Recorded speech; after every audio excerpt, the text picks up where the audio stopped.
Good evening friends, జోగుడకు స్వాగతం. మన AP రాజకీయాల్లో జనసేన పార్టీ చాలా కీ రోల్ ప్లే చేస్తుందండి. ఎవరు అవునన్నా కాదన్నా సరే. ఈరోజు జనసేన పార్టీ ద్వారా గెలిచిన ఎమ్మెల్యేలందరికీ కూడా ఒక ఆత్మీయ సత్కారం అనేది ఆ పార్టీ ఆఫీస్లో ఈరోజు చేయడం జరిగింది.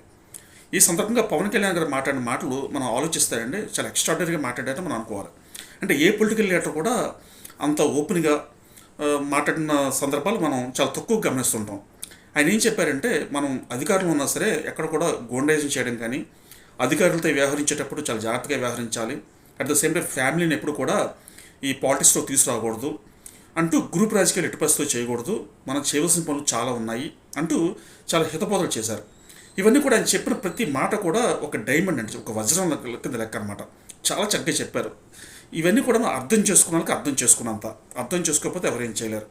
బట్ ఒకటి మాత్రం వాస్తవం అండి, Pawan Kalyan is a different politician. దీన్ని మనం అంగీకరించాలి ఎవరైనా సరే. Thank you so much.